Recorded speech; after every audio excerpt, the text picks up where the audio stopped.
Hello दोस्तों, स्वागत है आपका हमारे YouTube चैनल में।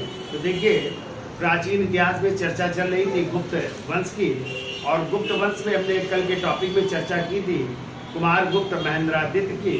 और कुमार गुप्त महेंद्रादित्य के बाद उनके उत्तराधिकारी हुए उनके पुत्र, जिनका नाम था स्कंद गुप्त क्रमादित्य। और स्कंद गुप्त क्रमादित्य का टाइम है 455 ईस्वी से लेकर के 467 ईस्वी तक। तो देखिए, जो कुमार स्कंद गुप्त थे वो कुमार गुप्त प्रथम के पुत्र थे, और इनकी माँ का नाम जैसे हमने आपको बताया था अनंत देवी या देवकी के पुत्र थे। ठीक है, कई सारी इनकी उपाधियां हैं, जैसे इन्होंने परम भागवत की उपाधि धारण की, इन्होंने देवराय की उपाधि धारण की, इन्होंने सक्रोपम की उपाधि धारण की, और इन्होंने देश रक्षक की उपाधि धारण की है। अब देखिए, स्कंद गुप्त के बारे में हमें जानकारी उसके अभिलेखों से प्राप्त होती है।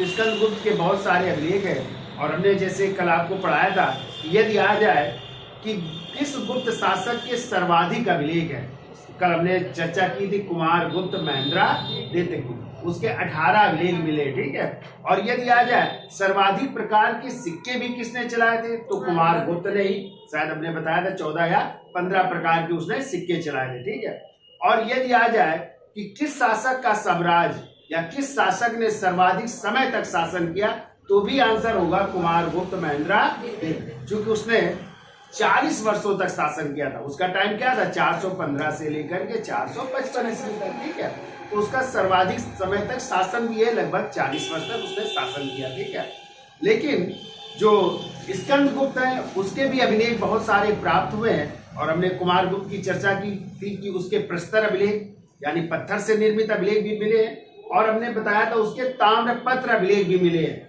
और ताम्रपत्रों की कल हमने चर्चा की थी, कहाँ से प्राप्त हुए, बंगाल से। वैदेही ताम्रपत्र, दामोदर ताम्रपत्र, नहीं तो वो जो है ताम्रपत्र भी अभिलेख प्राप्त हुए, वो बंगाल से प्राप्त हुए। और कहते हैं इसी कुमार गुप्त के समय, जब अंतिम समय था कुमार गुप्त का, तो पुष्यमित्रों का आक्रमण हुआ था, और इस पुष्यमित्र के आक्रमण को किसने विफल किया था, इसी स्कंद गुप्त ने। चूंकि कुमार गुप्त ने अपने बेटे को भेजा था, और उसने जो है पुष्यमित्र जातियों को क्या किया था, पराजित किया था। और कहते हैं इस स्कंद गुप्त के समय किसका आक्रमण होगा, हूणों का, हूण शासकों का आक्रमण होगा। और इन हूण शासकों के आक्रमण की जानकारी यदि आ जाए किस अभिलेख से मिलती है, तो स्कंद गुप्त का अभिलेख है भीतरी अभिलेख। और भीतरी अभिलेख कहाँ से मिला है, बुलंदशहर उत्तर प्रदेश से मिला है, तो वहां से जानकारी मिलती है। यदि आ जाए हूण आक्रमणों को पराजित करने की जानकारी कहाँ से मिलती है, देखो दोनों अलग अलग क्वेश्चन बनेंगे, ध्यान रखिएगा। अभी हम लिखा भी रहे, समझा भी रहे। तो हूणों के आक्रमण की जानकारी भीतरी अभिलेख से, और हूणों को पराजित करने की जानकारी मिलती है स्कंद गुप्त के जूनागढ़ अभिलेख से। ठीक है, और कहते हैं हूणों को पराजित करने के बाद उसने सौराष्ट्र प्रांत का गवर्नर बनाया था पर्णदत्त को। किसको बनाया था, पर्णदत्त को। और इसी पर्णदत्त के पुत्र का नाम था चक्रपालित। तो उसने क्या किया था, जो चंद्रगुप्त मौर्य के समय सुदर्शन झील का निर्माण हुआ था, नहीं पीछे पढ़ाया था, चंद्रगुप्त मौर्य के समय सुदर्शन झील का निर्माण हुआ था, उसके सौराष्ट्र प्रांत के गवर्नर पुष्यगुप्त ने बनवाया था। कहते फिर वो झील टूट गई थी, तो अशोक के समय तुषास्प ने उसका पुनर्निर्माण करवाया। फिर रुद्रदामन के समय किसने, सुविशाख ने। और इस समय यानी स्कंद गुप्त के समय यदि आ जाए कि उस सुदर्शन झील का पुनर्निर्माण किसने करवाया, तो आपको याद रखना होगा सौराष्ट्र प्रांत के गवर्नर है जिनका नाम है पर्णदत्त, और उन्हीं के बेटे थे चक्रपालित। उन्होंने फिर सुदर्शन झील का निर्माण करवाया था, ये ध्यान रखिएगा। तो कहते हैं किस हूण आक्रमण ने सर्वप्रथम आक्रमण किया था, तो सर्वप्रथम हूणों का आक्रमण हुआ था खुशनवाज के नेतृत्व में। किसके, पहला आक्रमणकारी था खुशनवाज, फिर दूसरा था तोरमार, और तीसरा था मिहिरकुल। ठीक है, और मिहिरकुल के बारे में कहा जाता है कि वो शैव धर्म का अनुयायी भी था, शैव धर्म को मानता था। कहते हैं स्कंद गुप्त ने जो है चीन के शासक सांग के दरबार में अपना एक दूत मंडल भी भेजा था। यदि आ जाए तो उसने कहाँ के शासक के दरबार में अपना दूत मंडल भेजा था, तो याद रखिएगा चीन के शासक सांग। ठीक है, फिर उसके अभिलेख हैं, जैसे इंदौर ताम्रपत्र अभिलेख है, सूफिया का लेख है, बिहार स्तंभ लेख है। ठीक है, तो कई जो है उसके जो अभिलेख है उनकी हम चर्चा क्या करेंगे कि उन अभिलेखों में क्या उल्लिखित है। तो चलिए पहले हेडिंग डाल लीजिए, स्कंद गुप्त क्रमादित्य 455 से 467 ईस्वी। तो देखिए पिता का नाम लिखिए, पिता का नाम है कुमार गुप्त प्रथम है, कुमार गुप्त प्रथम महेंद्रादित्य। माँ का नाम, तो माँ का नाम हमने दो बताया था ना, इन्हीं को अनंत देवी भी कहते हैं और देवकी भी कहते हैं, ठीक है। अनंत देवी या देवकी भी कहते हैं। अब देखिए स्कंदगुप्त की उपाधियां भी लिख लीजिए, कौन कौन सी उपाधि थी इसकी। जैसे अभी हमने बताया क्रमादित्य की उपाधि थी, तो क्रमादित्य की उपाधि उसके सिक्कों पर प्राप्त होती है, ठीक है। इसके अलावा देखिए उसकी उपाधि है देवराय, देवराय। दूसरी उपाधि लीजिए परम भागवत,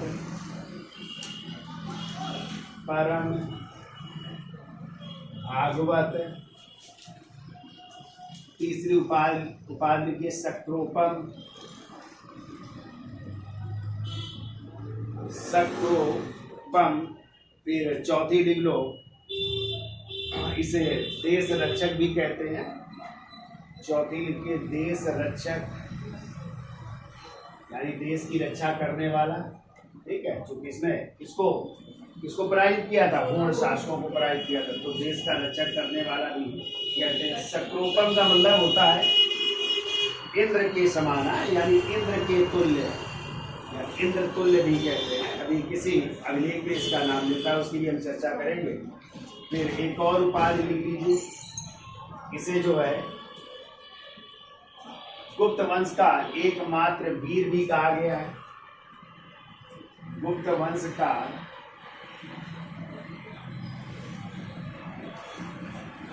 एकमात्र वीर,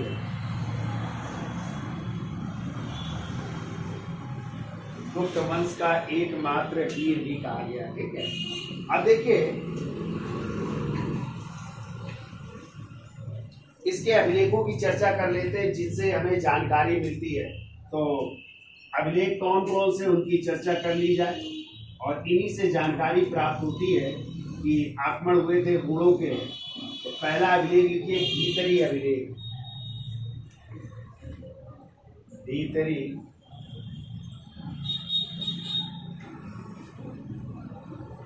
अभिलेख। और ये कहाँ से मिला है, तो लिख लीजिएगा गाजीपुर उत्तर प्रदेश से प्राप्त हुआ है। तो भीतरी अभिलेख लिख लीजिए, गाजीपुर उत्तर अभिलेख, गाजीपुर से, और गाजीपुर उत्तर प्रदेश से प्राप्त होता है, ठीक है। तो देखिए इसमें पुष्यमित्र जाति, इसमें पुष्य मित्र जाति एवं हुणों के आक्रमणों का उल्लेख मिलता है। हुणों के आक्रमण का उल्लेख मिलता है।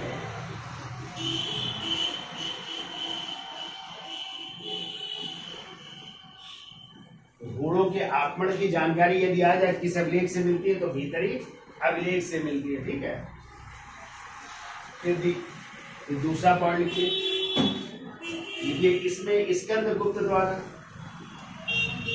इसमें स्कंदगुप्त द्वारा विष्णु भगवान को कहा गया संकीर्ण है।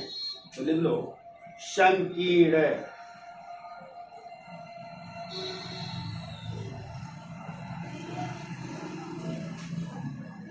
संकीर्ण का मतलब होता है विष्णु। मंदिर बनवाने का उल्लेख भी मिलता है, ठीक है। तो देखिए संकीर्ण कर लो, संकीर्ण कर लीजिए। संगीड़ कहते हैं विष्णु भगवान को है। तो संगीड़ या विष्णु मंदिर निर्माण हेतु विष्णु मंदिर निर्माण हेतु एक गांव को अनुदान के रूप में देने का उल्लेख। एक गांव को अनुदान के रूप में देने का उल्लेख होता है। अनुदान के रूप में देने का उल्लेख, ठीक है। तो इतने अभिलेख से हमें ये जानकारी प्राप्त होगी। अब दूसरा अभिलेख लिख लेते हैं जूनागढ़ है, यहाँ पे लिख लेते हैं जूनागढ़ अभिलेख, जैसे वो गिरनार अभिलेख भी कह सकते हैं। गिरनार अभिलेख, और ये कहाँ से मिला है तो लिख लेना सौराष्ट्र प्रांत और गुजरात से है।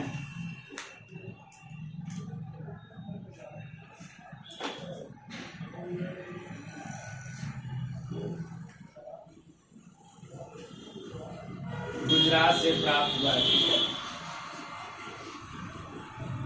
और ये जो है 136 गुप्त संवत 136 का है। देखिए गुप्त संवत 136 या इसे कहेंगे 400 या कह सकते हैं 455 ईस्वी का है, ठीक है। तो देखिए देखो इससे ज्ञात होता है कि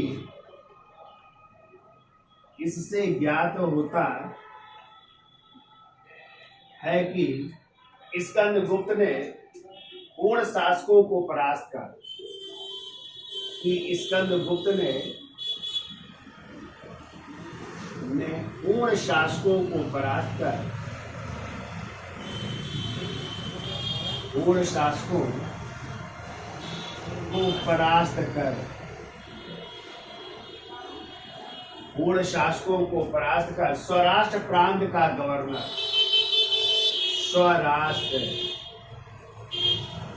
प्रांत का गवर्नर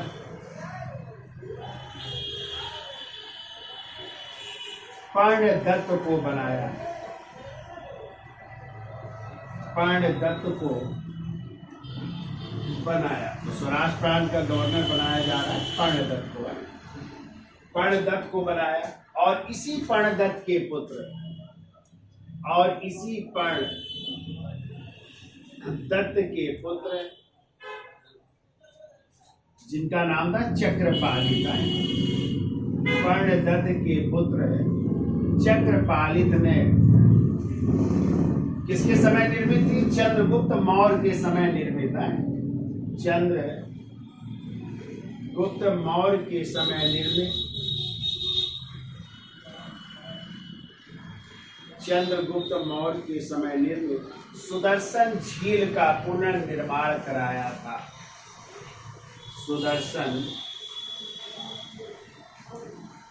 झील का पुनर्निर्माण कराया, ठीक है, पुनर्निर्माण कराया, ठीक है। तो ये जानकारी हमें कहाँ से मिल रही है? इसी जूनागढ़ अभिलेख से, ठीक है। तो ये किसका अभिलेख है? रुद्रदामन का जूनागढ़ भी अभिलेख है ना, पीछे पढ़ करके आया ना, गिरनार अभिलेख जो संस्कृत भाषा में लिखा गया पहला अभिलेख है। और ये भी ध्यान रखिएगा ये स्कंदगुप्त के समय का पहला अभिलेख है, यानी सबसे पहले स्कंदगुप्त ने कौन से अभिलेख को? जूनागढ़ अभिलेख को, चूंकि ये कब का है? 455 ईस्वी का। और स्कंदगुप्त का भी टाइम कहाँ से शुरू होता है? 455 ईस्वी, यानी सबसे पहला अभिलेख यही था, ठीक है। तो देखिए थोड़ी सी लिख देते हैं कि चंद्रगुप्त मौर्य के समय कौन वहां का गवर्नर था, है? तो किसने किसने इस सुदर्शन झील से संबंधित मिलान करने को आ जाता है। देखिए चंद्रगुप्त मौर्य के समय सुदर्शन झील बनी थी, तो ये सुदर्शन झील हो गई मान लो, तो इसका निर्माण हो रहा है, याद रखिएगा चंद्रगुप्त मौर्य के समय और उसके सौराष्ट्र प्रांत के गवर्नर कौन है? पुष्य गुप्त ने इसका निर्माण करवाया था। फिर हमने आपको पढ़ाया था अशोक के समय ये झील टूट जाती है तो उस समय सौराष्ट्र प्रांत का गवर्नर है तुषास्त्र। कौन है? तुषास्त्र ने इसका पुनर्निर्माण करवाया। फिर जो है जब रुद्रदामन शासक हुए, रुद्रदामन के समय फिर ये झील टूट गई तो इसका पुनर्निर्माण उसके सौराष्ट्र प्रांत के गवर्नर थे सुविशाख। किसने करवाया? सुविशाख ने करवाया। और इस समय जो है स्कंदगुप्त के समय, याद रखिएगा स्कंदगुप्त के समय तो सौराष्ट्र प्रांत के गवर्नर तो है पर्णदत्त, लेकिन पर्णदत्त के पुत्र किसने? चक्र पालित ने इसका पुनर्निर्माण करवाया था। ये मिलान करने को आता है तो इस तरह ये याद रखिएगा, मिलान भी कर लेना है कौन किसके समय सौराष्ट्र प्रांत के गवर्नर थे, याद हो जाएगा। चंद्रगुप्त मौर्य के समय कौन थे? पुष्यगुप्त, उनके समय ये निर्मित हुई थी। अशोक के समय कौन है? सुशास्त्र। रुद्रदामन के समय सुविशाख। स्कंदगुप्त के समय चक्र पालित है और इन्होंने स्कंदगुप्त के समय इसका पुनर्निर्माण करवाया था। ठीक है, तो चलिए अब अगला पॉइंट लिख लेते हैं, तो इसका स्क्रीनशॉट ले लो, फिर आगे चलते हैं। अगला पॉइंट लिखिए। तो देखो हमने बताया था कौन पहला हूण शासक था जिसने आक्रमण किया था, तो खुशनवाज। फिर इसके बाद कौन था? तोरमार। फिर कौन था? मेहर कोल। तो लिखिए जूनागढ़ एवं भीतरी अभिलेख से पता चलता है कि जूनागढ़ एवं भीतरी अभिलेख से, भीतरी अभिलेख से पता चलता है कि मध्य एशिया के हूण शासकों का आक्रमण, मध्य एशिया के हूण शासकों का आक्रमण, हूण शासकों का आक्रमण 460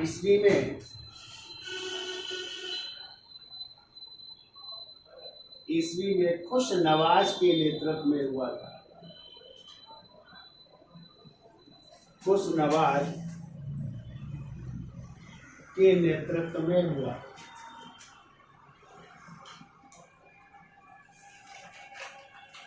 खुशनवाज के नेतृत्व में हुआ था। ठीक है, फिर वो हूणों का दूसरा आक्रमण, अगला पॉइंट लिखिए, हूणों का दूसरा आक्रमण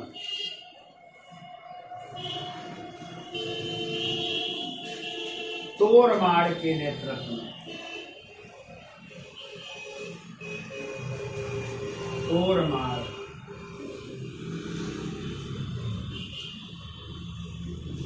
के नेतृत्व में,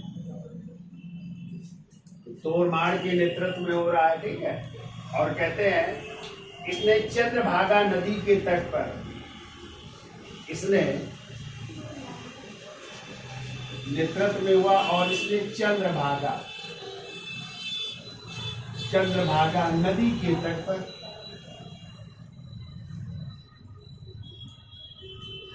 चंद्रभागा नदी के तट पर पवैया नामक स्थान पर अपना शासन स्थापित किया।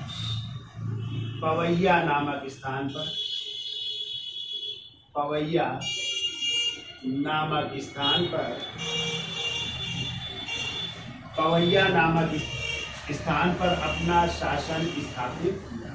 यहाँ पे अपना शासन स्थापित कर रहा है। ठीक है, पवैया नामक स्थान पर अपना शासन स्थापित किया। ठीक है, देखिए तोरमाड़ के बाद उसके पुत्र, तोरमाड़ के बाद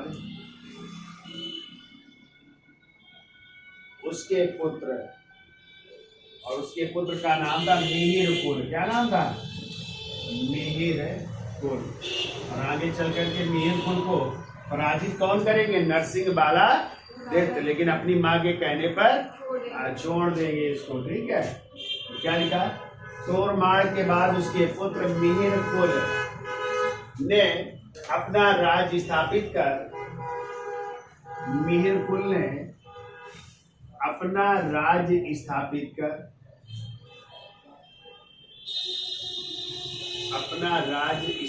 कर सियालकोट या साकल को अपनी राजधानी बनाया।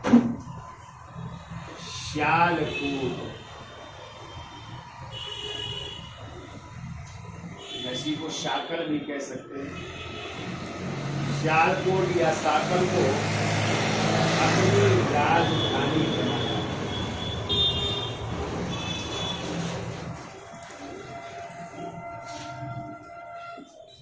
सियालकोट की अपनी राजधानी बना रहे हैं, ठीक है।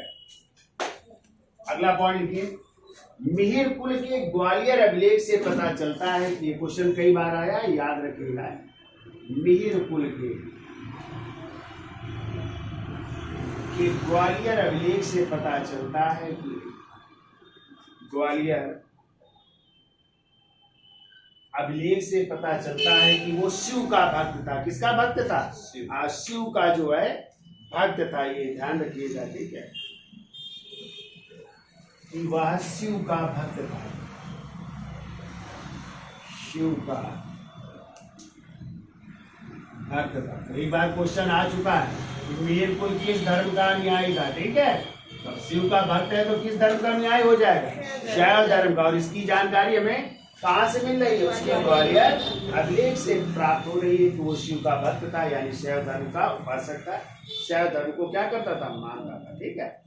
तो लिखिए, अभी हमने बताया कि उसने जो है चीन के शासक के दरबार में स्कंदगुप्त ने क्या भेजा था? अपना दूत मंडल भेजा था। तो लिखिए, स्कंदगुप्त ने 466 ईस्वी में, स्कंदगुप्त ने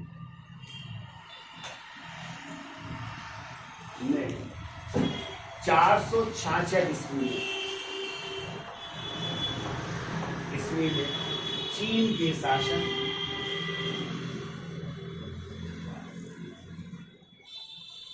के शासक जिनका नाम था शांग है, तो लिखिए, चीन के शासक सांग के दरबार में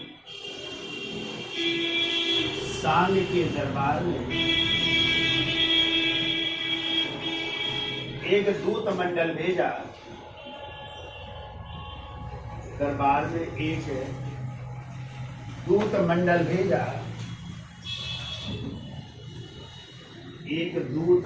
भेजा, और चीन के साथ मैत्रीपूर्ण संबंध स्थापित किए।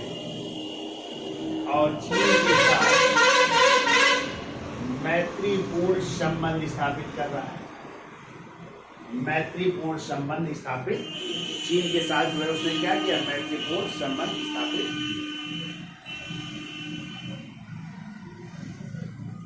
ठीक है। अब देखिए, हमने आपको बताया था कुमार गुप्त जब पढ़ा रहे थे कि कुमार गुप्त के समय जो है पतन की शुरुआत हो जाती है, ठीक है। और इसके आते आते जो है सिक्कों में मिलावट शुरू हो जाती है, यानी जो सोने के सिक्के थे उनमें क्या थी? मिलावट। तभी हम चर्चा करेंगे कि स्कंदगुप्त ने केवल सोने और चांदी के ही सिक्के चलाए थे, ठीक है। जबकि कुमार गुप्त ने तीनों प्रकार के सिक्के चलाए थे, सोने के, चांदी के और तांबे के। लेकिन इसने कौन कौन से? सोने के और चांदी के ही सिक्के चलाए थे, ठीक है। तो कहते हैं इसके सिक्कों में क्या होती है? मिलावट पाई जाती है, ठीक है। तो मिलावटी सिक्के शुरू हो गए, तो यहाँ से कह सकते हैं पतन की ओर जो है अग्रसर हो रहा है गुप्त साम्राज्य। तो लिखिए, अगला पॉइंट लिखिए। देखो, स्कंदगुप्त के द्वारा जारी किए गए सोने के सिक्कों में, स्कंदगुप्त द्वारा जारी किए गए सोने के सिक्कों में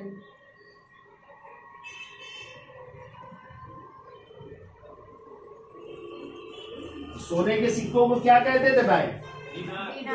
ना केवल संख्या में कम थे, ना केवल सोने के सिक्के ना केवल संख्या में कम थे,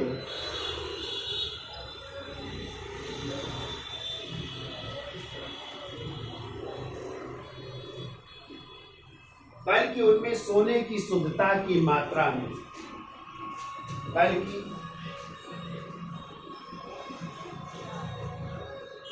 उनमें सोने की शुद्धता की मात्रा में कमी भी थी, की मात्रा में कमी, यानी शुद्ध सोने के सिक्के नहीं थे, ठीक है। तो कमी भी पाई गई है, सोने की शुद्धता में कमी भी थी, ठीक है। और हमने आपको पीछे पढ़ाया था कि यदि आ जाए सर्वप्रथम लेख युक्त सोने के सिक्के या सोने के सिक्के किसने चलाए थे? इंडो ग्रीक शासकों ने या हिंद यूनानी शासकों ने, ठीक है। उसमें उनका नाम, राजा की उपाधि अंकित होती है। और आ जाए शुद्ध सोने के सिक्के तो कुषाण शासकों, कुषाण शासकों में भी आ जाए किस शासक ने? तो हेमकंठ। और आ जाए सर्वाधिक मात्रा में सोने के सिक्के गुप्त शासकों में, और गुप्त शासकों में किस शासक ने? स्कंदगुप्त। ये याद रखिएगा आप लोग, पूछा जाता है। अब हम चर्चा कर लेते हैं स्कंदगुप्त के अभिलेखों की, और इन अभिलेखों से हमें क्या क्या जानकारी मिलती है।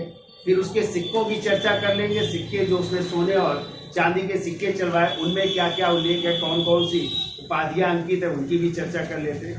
तो हेडिंग डाल लीजिए स्कंदगुप्त के अभिलेख। तो दो तो आप लोग पढ़ चुके, कौन कौन सा? भीतरी और जूनागढ़ अभिलेख, ठीक है। दोनों से याद रहेगा ना।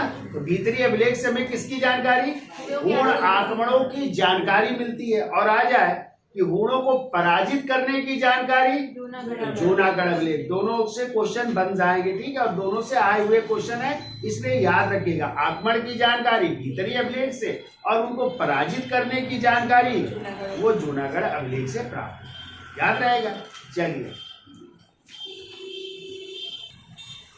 देखिए स्कंदगुप्त का लिखिए अभिलेख।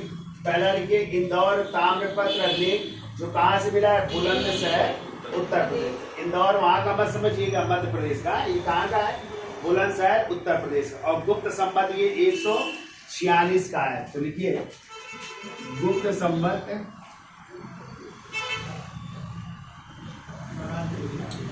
146, या ईस्वी में इसको कन्वर्ट कर दोगे तो 319 को क्या कर देंगे? जोड़ देंगे। कितना आ जाएगा? 9 6 15, 4 1 5 है, होगा ना 465 ईस्वी, ठीक है। तो 465 ईस्वी का हो जाएगा, क्लियर? 465 ईस्वी का। तो गुप्त संवत आ जाए तो 146, और ईस्वी में पूछ लिया जाए तो 319 को क्या कर दोगे? जोड़ देंगे। तो कितना आ जाएगा? 465 ईस्वी का, ठीक है। तो देखो क्या जानकारी मिलती है इससे। तो इसमें सूर्य पूजा तथा सूर्य के मंदिर में, देखो इसमें सूर्य पूजा एवं सूर्य के मंदिर,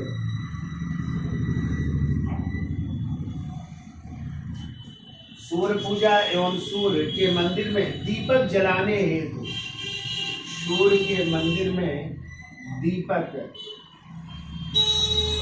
जलाने हेतु धन दान देने का उल्लेख है। दीपक जलाने हेतु धन दान देने का उल्लेख, धन दान देने का उल्लेख। सूर्य मंदिर था तो वहां पे जो दीपक जलता था, तो कहते हैं उस दीपक जलाने के लिए जो घी लगता होगा, तो उसको क्या किया जाता था? दान में दिया जाता था। उसकी जानकारी इससे मिलती है, ठीक है। और इसमें जो है, देखो इसमें दूसरा पॉइंट लो, इसमें क्षत्रिय विशेषज्ञ का उल्लेख है।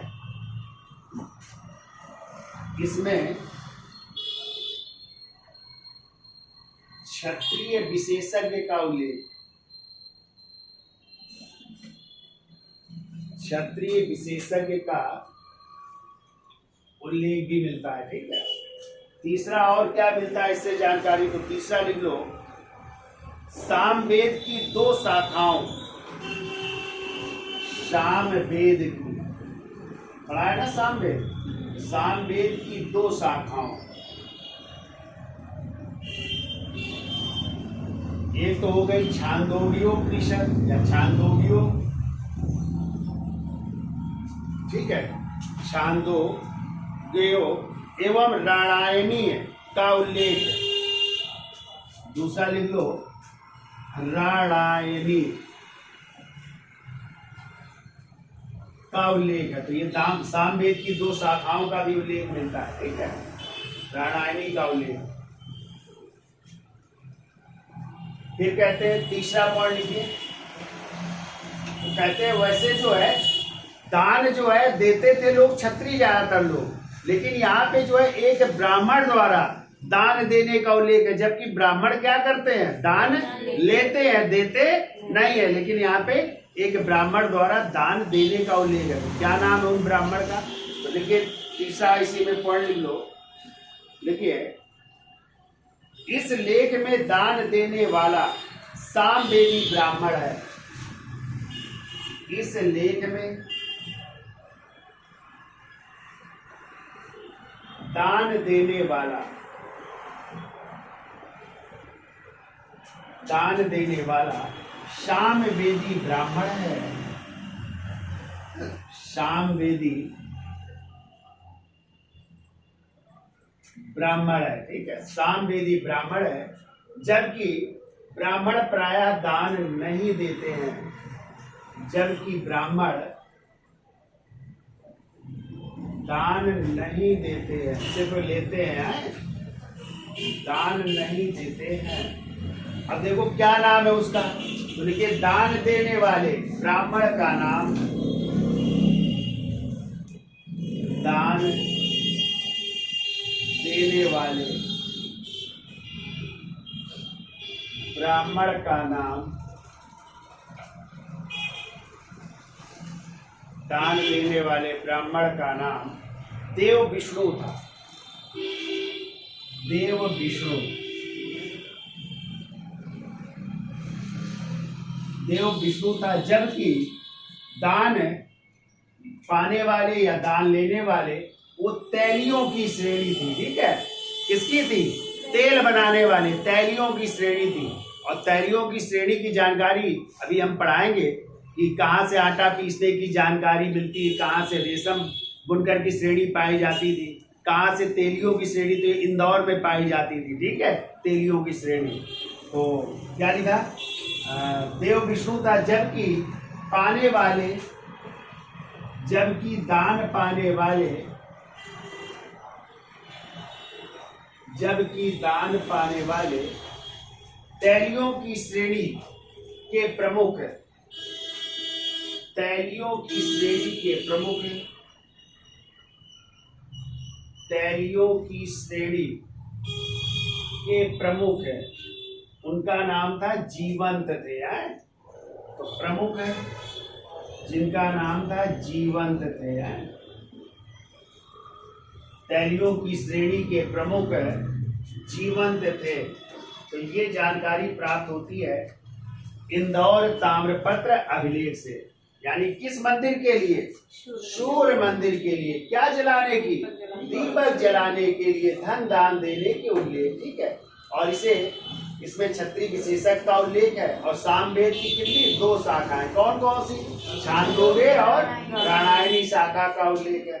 और इस लेख में जो दान देने वाले हैं वो क्या है, ब्राह्मण, वो भी कौन से, सामवेदी ब्राह्मण, जबकि ब्राह्मण दान नहीं देते हैं, वो क्या करते हैं, लेते हैं। अब उस ब्राह्मण का क्या नाम है जिसने दान दिया, तो दान लेने वाले ब्राह्मण का नाम है देव विष्णु, जबकि जो दान पाने वाले हैं, जो दान लेने वाले व्यक्ति है, वो तेलियों की श्रेणी के प्रमुख कौन है, जीवंत है। तो याद रहेगा, ठीक है।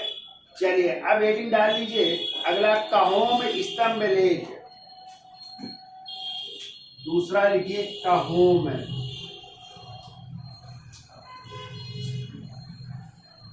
स्तंभ लेख। कहोम स्तंभ लेख, और ये प्राप्त हुआ, लिखिए गोरखपुर उत्तर प्रदेश से है, गोरखपुर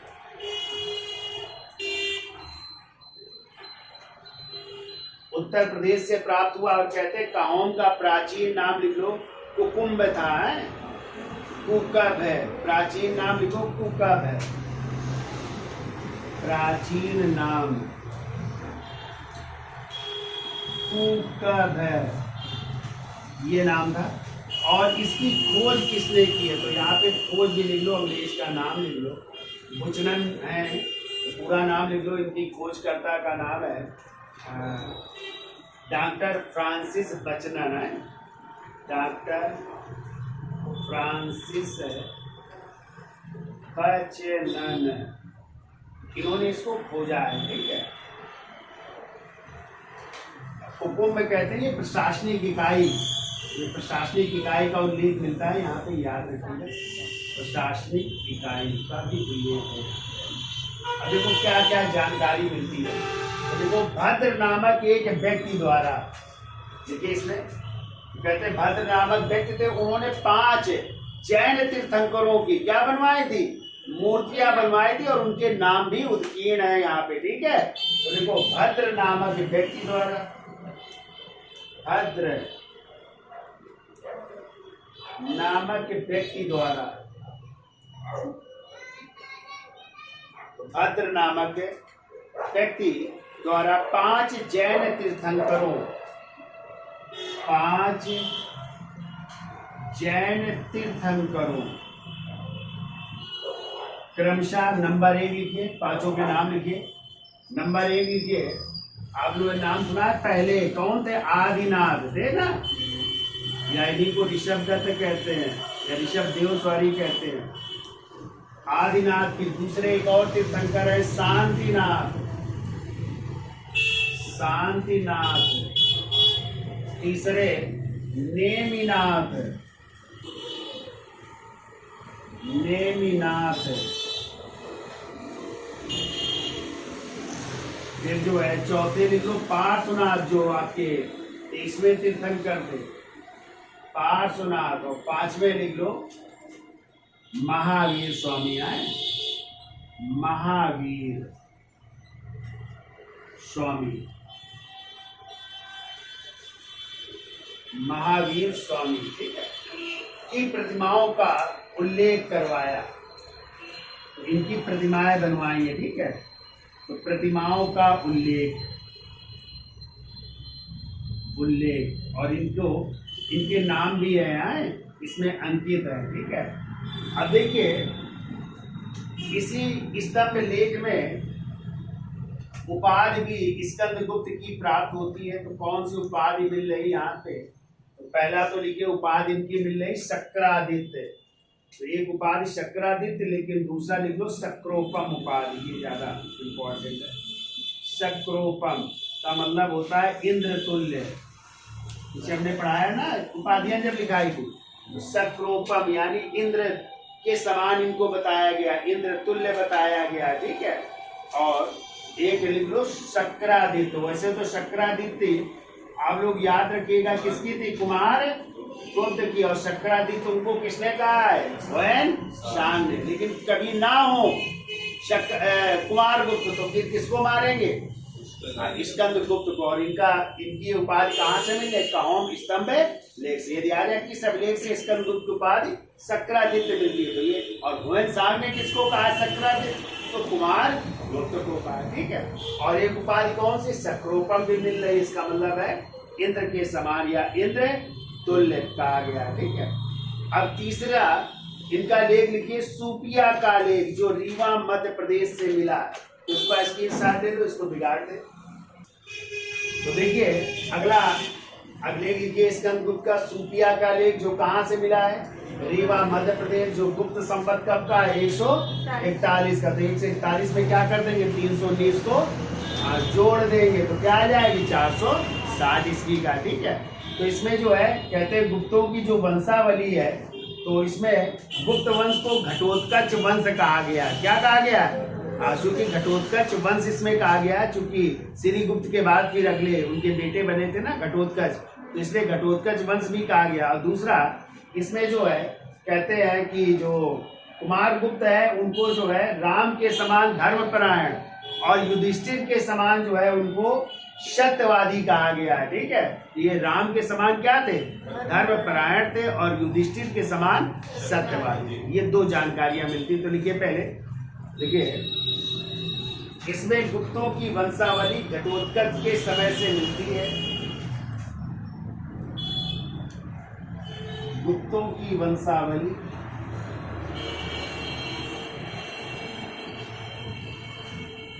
गुप्तों की वंशावली घटोत्कच के समय से मिलती है, समय से मिलती है। घटोत्कच किस समय से मिलती है? गुप्तों की वंशावली है। दूसरा लिखिए, इसमें कुमार गुप्त को राम के समान, कुमार गुप्त को भगवान राम के समान, राम के समान धर्मपरायण, राम के समान धर्मपरायण एवं युधिष्ठिर के समान, युधिष्ठिर के समान सत्यवादी बताया गया है, सत्यवादी बताया गया, सत्यवादी बताया गया है। तो राम के समान धर्मपरायण है और युधिष्ठिर के समान कैसे थे? सत्यवादी थे, ये बताया गया। ठीक है, फिर के अगले हेडिंग डाल लीजिए, बिहार स्तंभ लेख, बिहार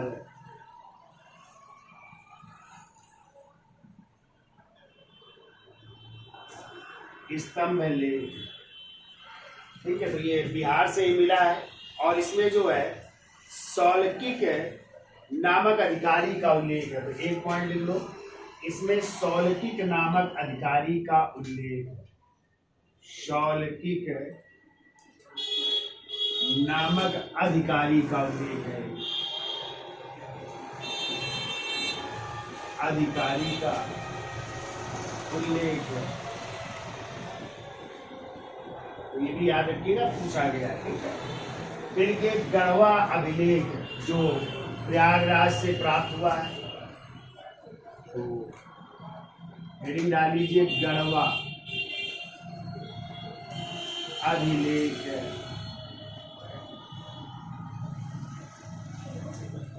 कहाँ से मिला है? प्रयागराज से, या इलाहाबाद से,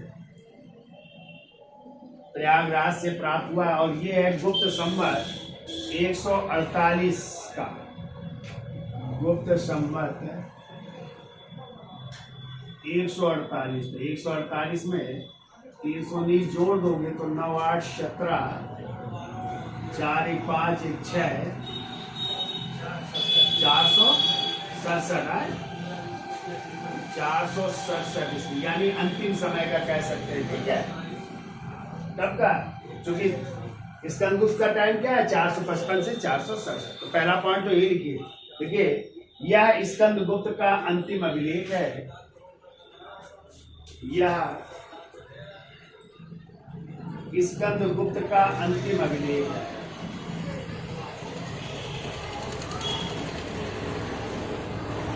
अंतिम अभिलेख, यह स्कंदगुप्त का जो है अंतिम अभिलेख है। ठीक है, तो प्रयागराज में याद रखना, करछना एक तहसील पड़ती है, करछना तहसील भी है आज, तो करछना तहसील इलाहाबाद में है, ये भी याद रखिएगा। यदि स्थान पूछा जाए तो करछना इलाहाबाद है। ये दूसरा पॉइंट लिखिए इसमें, देखो इसमें चित्रकूट स्वामी, इसमें चित्रकूट स्वामी, यानी चित्रकूट स्वामी का मतलब भगवान राम से है। तो यहाँ पे चित्रकूट स्वामी यानी श्री राम, श्री राम जी। कामा अनंत स्वामी, अनंत स्वामी, और अनंत स्वामी कहा गया विष्णु जी, विष्णु जी का उल्लेख है। ठीक है, तथा चित्रकूट स्वामी पाद, तथा चित्रकूट स्वामी पाद। तो देखिए चित्रकूट स्वामी किसे कहा गया? राम को। अब पाद माने पादुकाएं या उनकी जो क्या थी खड़ाऊ, ठीक है, उनका उल्लेख है, ठीक है, यानी राम की चरण पादुका का उल्लेख है, ठीक है, राम की या श्री राम की चरण पादुका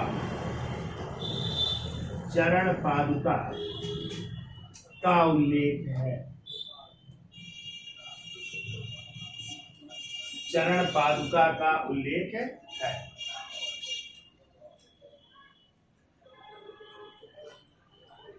ठीक है, अब सिक्के डाल लीजिए, हेडिंग आए तो सिक्के कौन कौन से उनकी भी चर्चा कर लेते हैं। इसके साथ ले लो, फिर सिक्कों की चर्चा कर लेते हैं। तो चलिए सिक्के देख लेते हैं, स्कंदगुप्त के समय के सिक्के।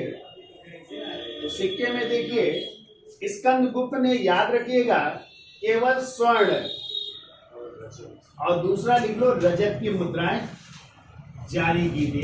स्वर्ण एवं रजत मुद्राएं जारी की, ठीक है। देखो ताम्र मुद्राएं उसने नहीं चलाई थी, ताम्र मुद्राएं नहीं चलाई,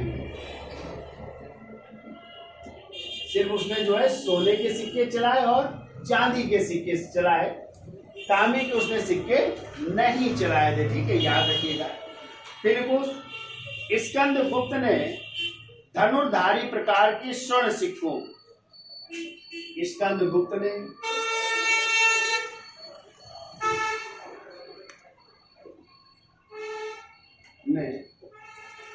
धनुर्धारी प्रकार के स्वर्ण सिक्कों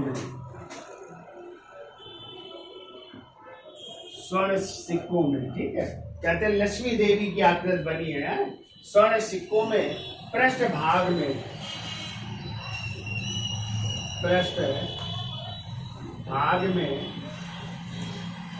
पद्मासन अवस्था में बैठी, पद्मासन यानी पालथी मारकर आए, पद्मासन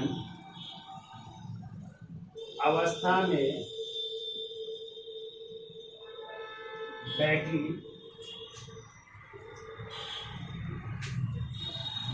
लक्ष्मी के साथ,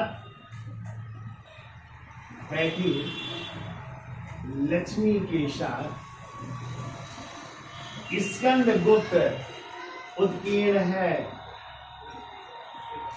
स्कंदगुप्त उत्कीर्ण है, ठीक है।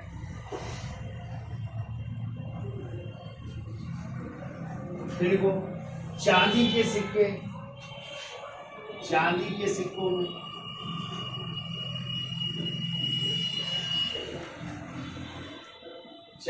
सिक्कों में शिव का वाहन क्या है? नंदी। नंदी को वृषभ भी कह सकते हैं, तो वृषभ की आकृति है, वृषभ का मतलब बैल भी कह सकते हैं, तो वृषभ, नंदी या किसकी, बैल की आकृति मिलती है, ठीक है। इसमें वेदिका का भी चित्र है, वेदिका मतलब यज्ञ वेदी की आकृति भी है, ठीक है, यज्ञ वेदी की आकृति भी मिलती है। और इसी चांदी के सिक्कों में उपाधि भी मिलती है उसकी। कौन कौन सी उपाधियां मिलती है? देखिए उपाधि भी इन चांदी के सिक्कों में अंकित है, एक तो परम भागवत और दूसरा क्रमादित्य उत्कीर्ण है, ठीक है, परम भागवत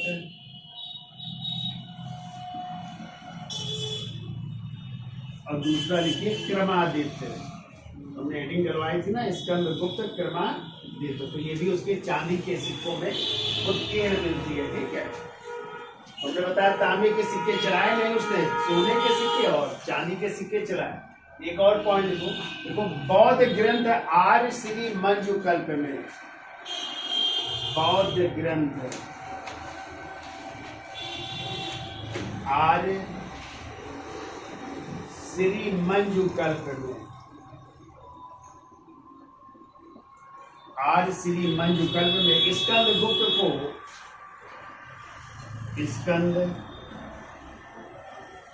गुप्त को श्रेष्ठ, बुद्धिमान